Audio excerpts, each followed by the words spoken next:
Empathy kicked her butt. Empathy, the soul, kicked her butt. I was told everything about a certain woman's energy in my heart, and it was not pretty. I often have my own issues with my soul, and my heart is strong. So let's talk about what that did to Brenda. So if you think that guiding lights are here, then let's think about what that means for all of you. If you're guided, why is it that your family isn't with you all the time, right? Just telling you secrets in your ear. Now, it's because they have no desire to. Who would want their family members hanging around them? No. So Brenda's guides are strong, like really strong. She's got some that are, wow, man, they go up high for her. And she's feeling good. And she's happy. And she's willing to do the work for you. So what it is with her and empathy, she came out with something that was a little bit, that was from her guide and her soul. So you have to understand, if you are of a guidance channeling and you feel the souls of others, your guidance is going to be strong. And you're going to open up to this idea that people think I am in trouble if I go down that course with her. My dad was not empathetic, right? Of course he was. He had a heart. But our own brains are overriding our hearts. I am of love. What does that say to everybody? I am not picking and choosing. Are you? Are you picking and choosing who you have heart for? What does that say about your ideas about empathy?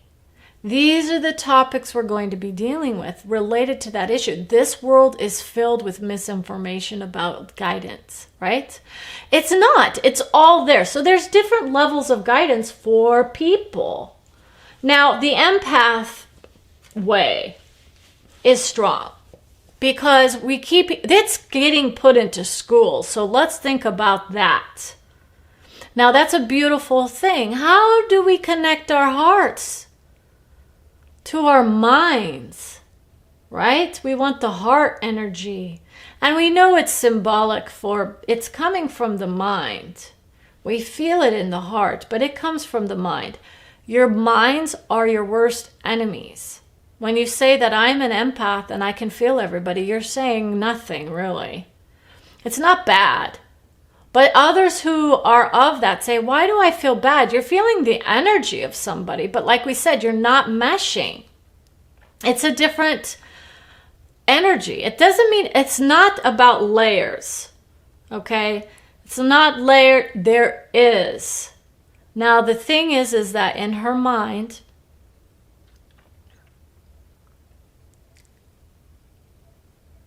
it's a good thing to want empathy. The thing is what you have to wonder is, at what point am I using it as a weapon against others? A weapon. Because we have this idea of, I am going to hold you back from me because there's something wrong with you, right? I am not of you. That's all it says. I am not of you. Really? Oh, well, but we are. If you are an empath, you know we are all one. Now, it means that you might feel the distinguishing, the differences between mine and yours. Now, some people, oh man, they feel good. You're still using it in your mind. So especially if it's about an issue, if you looked at someone, can you tell me that they are not of the right energy for you? Put two people in a room, side by side, back to back. Back to back. Tell me how many of you can say, that one doesn't feel good to me. What is it that's actually going on with the empath energy in this world? You have made it in your head that you are now better than somebody, or that you're just not feeling good around somebody. Let's do the test. How many people can say, I am feeling guides? Right?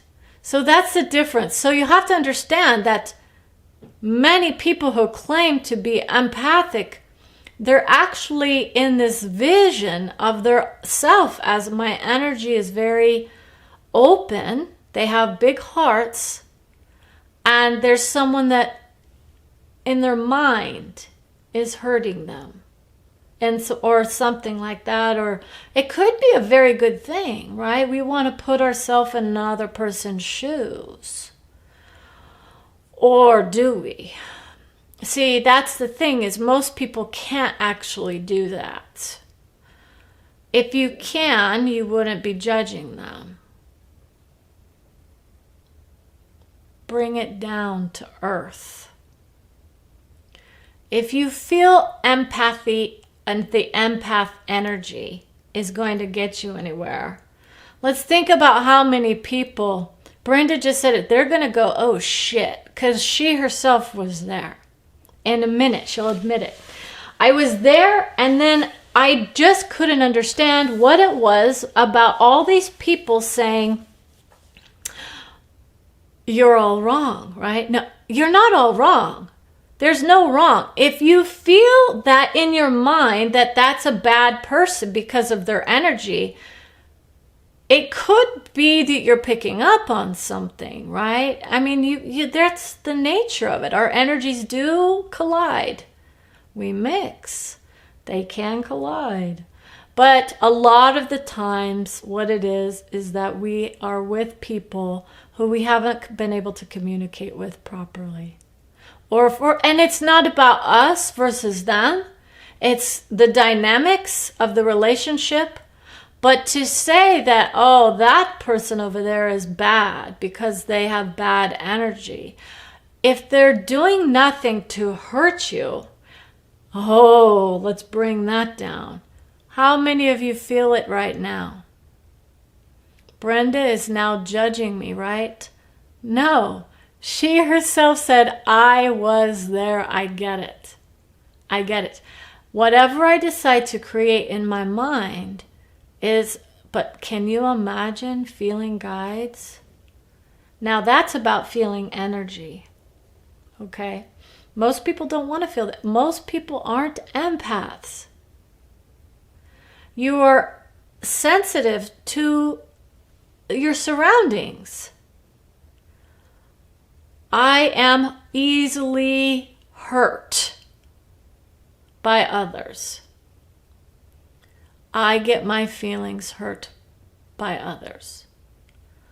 Or I don't want to deal with that person, so I'm going to play the empath card on them. Right? I am an empath, therefore I can sense energy, and I can tell you that one may not be the right one for me, right? We have chemistry, we call it that, right, with certain people. But many times it's a visual with somebody, or the relationship is one in which, you know what, they said something I didn't like. And now I have been triggered, and now I am going to say their energy is bad. They're toxic, right? Now, granted, there are people who come to this earth to show us the light, right? There are also people who come here to show us the opposite, right? That's, some people will say they are of dark energy. I mean, we hear all kinds of stuff. It's not dark. She's experienced the dark, in that it was created in her mind. You create the energy. Now, we have density that we can work with. A denser energy is often thought of to be bad, right? It feels bad. She can tell you what it feels like, but often it's in her own mind. My light is strong. Now, we do have vibrational energies. What does that say to somebody? Well, now I'm going to judge people of a lower vibration, right? No, we embrace it. That's shadow work for you. I embrace the lower vibrations of my own being. Who does that? I am a judger. Boom. That's me. Why? Because now I know. Let me critique myself and see, does this fit with my own moral compass? That becomes integrity, which is a little bit hard, but we have to critique it. We have to stop and question, say, am I just looking at someone and saying they're bad for some reason, or is there actually something going on? Are they doing something that's outside of my own compass? We call it the compass, right? The moral compass. Now, if you think that guys would come here to say, don't ever use empathy as a gift. It's a gift to feel sensitivity. And boy, does this one say, hallelujah. Have you never understood the HSPs of the world, the empaths who can feel more, are experiencing the world in their minds? Now, what does that mean? Our energies are blending. But if my blessing is that, ooh, that's a good one, it changes the chemistry of my own vibration, right? I'm now in this position of going, I feel good, everyone else feels better.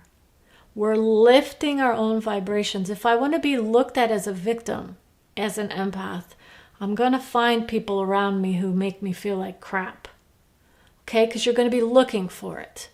So what you do instead, Brenda says, let's feel the good parts of it.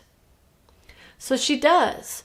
She can smell things. She can taste. Do you know what it's like to do the guidance?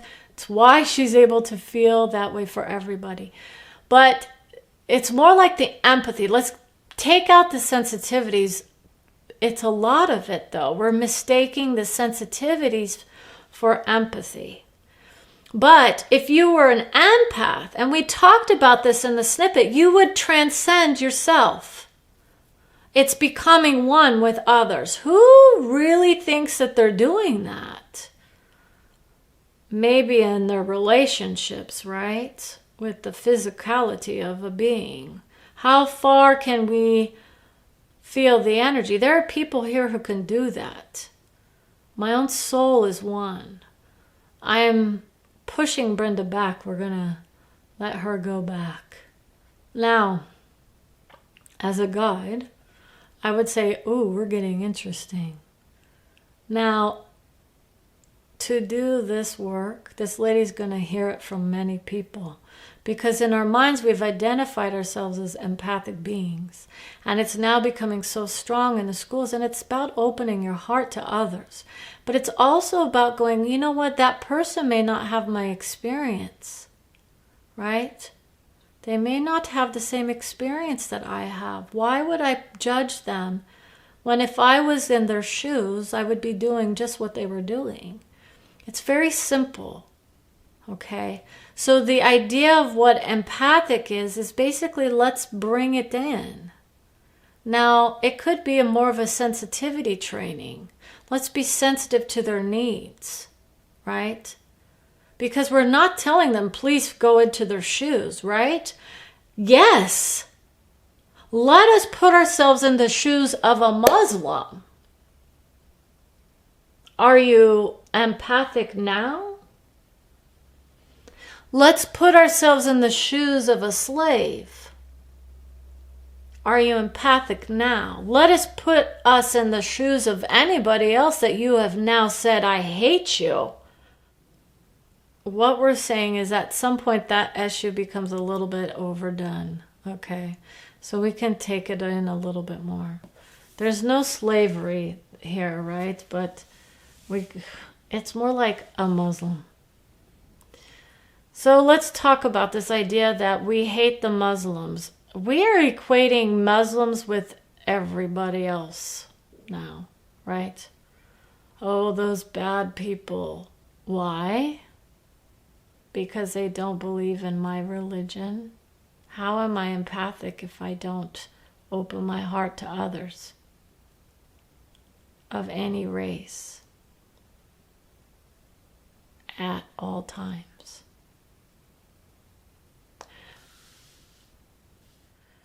So when you say, it's not about saying people aren't empaths, it's about trying to help those who feel it as that.